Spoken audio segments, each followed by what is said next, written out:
எல்லாருக்கும் வணக்கம். இந்த நாளில் கூட வேதத்திலிருந்து வசனத்தை வாசித்து 1000 வருஷ அரசாட்சி குறித்து சிந்திப்போம். வெளிப்படுத்தல் விசேஷம் 13வது அதிகாரம் 16லிருந்து வாசிப்போம். அது சிறியோர், பெரியோர், ஐசுவரியவான்கள், தரித்தர், சுயாதீனர், அடிமைகள் இவர்கள் யாவரும் தங்கள் தங்கள் வலது கையிலாவது நெற்றியிலாவது ஒரு முத்திரையை பெறும்படிக்கு அந்த மிருகத்தின் முத்திரையாவது அதன் ஞாமத்தையாவது அதன் நாமத்தின் இலக்கத்தையாவது தரித்து கொள்ளுகிறவன் தவிர வேறொருவனும் கொல்லவும் விற்கவும் கூடாதபடி செய்தது. இதில் ஞானம் விளங்கும். அந்த மிருகத்தின் இலக்கத்தை புத்தி உடையவன் கணக்கு பார்க்க கடவன். அது மனுஷனுடைய இலக்கமாக இருக்கிறது. அதனுடைய இலக்கம் 666. இது எப்போ நடக்குனாக்கா 1000 வருஷம் அரசாட்சி முடிஞ்சு சாத்தானுடைய ஆட்சி, கோமாளி தாத்தா, ரோமாபுரி கோமாளி தாத்தா உலகத்தை எல்லாம் கட்டுப்படுத்துவதற்கு ஒரு இலக்கு. என்ன இலக்கு? மிருகத்தின் முத்திரை. முத்திரைன்னு என்ன? ஒரு அடையாளம். என்ன அடையாளம்? சிலை என்ற ஒரு அடையாளம். அது நாமன்னு சொன்னால் அதனுடைய பெயர். அப்போ நாங்கள் இதுக்கு கீழ்ப்படுகிறோம், இதை நாங்கள் ஏற்றுக்கொள்கிறோம், இதுக்கு நாங்கள் அடிமைகள் என்று சொல்லும்போது அந்த நாமத்தையாவது மிருகத்தின் நாமத்தையாவது. அப்போ இன்றைக்கி பலவிதமான வழிபாடு அதனுடைய சீல், அது முத்திரையாக இருக்குது. ஆகவே விக்கிரக வழிபாடு தான் சாத்தானுடைய முத்திரை. ஆகவே தேவனுடைய வார்த்தைக்கு விரோதமாய் தேவன் ஆவியாக இருக்கிறார்.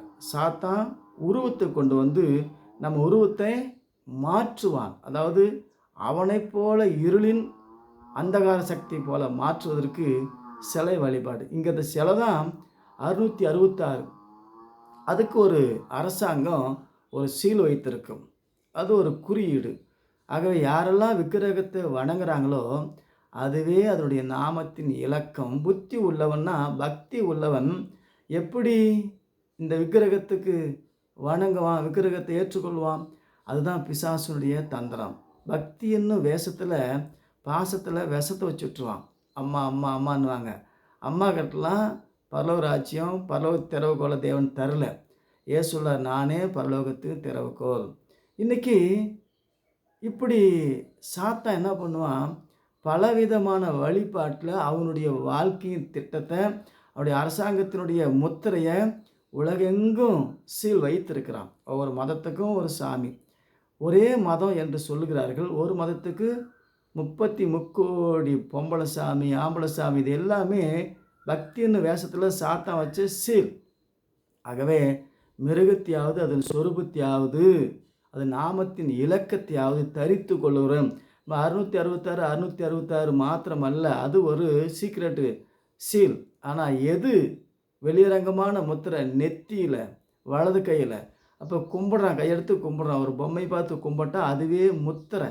இதெல்லாம் எப்போ நடக்குன்னா 1000 வருஷம் அரசாட்சி முடிஞ்சு சாத்தானுடைய கையில் இந்த உலகத்தை கொடுத்து சாத்தான் மனுஷனுக்குள்ளே வந்து ரோமாபுரி கோமாளியை கையில் எடுத்துக்கொண்டு உலகெங்கும் யூதர்களையும் உலகத்தை கட்டுப்படுத்துகிற ஒரு ஆட்சி அதிகாரத்தில் அந்த சீல், அந்த முத்திரை, நான் சொல்கிற சாமி கும்பிட்டா தான் உனக்கு சோறு என்று சொல்லி உலகெங்கும் ஒரே ஒரு அரசாங்கம் கட்டுப்படுத்தும். இது 1000 வருஷம் அரசாட்சி முடிஞ்சு.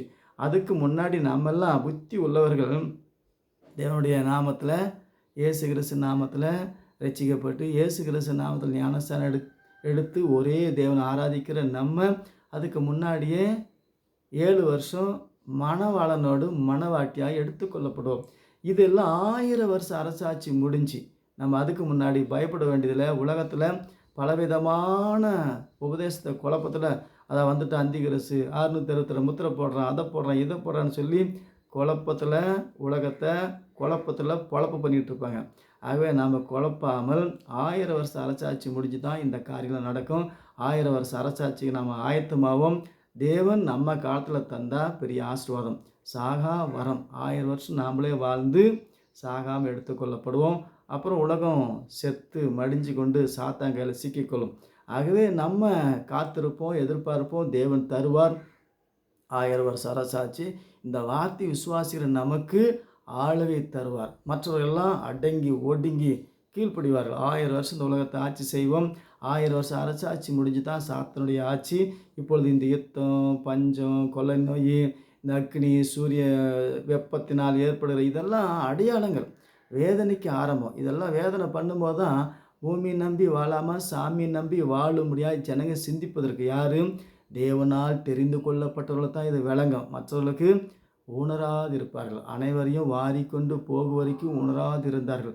ஆகவே நம்ம உணர்ந்து உயிரும் உடலும் தேவனுடைய திட்டத்தில் இருக்கிற தேவனுடைய வார்த்தை விசுவாசித்து 1000 வருஷ அரசாட்சியாக நாம் காத்திருப்போம். தேவன் தருவார். கர்த்தர் உங்களை ஆசீர்வதிப்பார். மீண்டும் சந்திப்போம். வணக்கம்.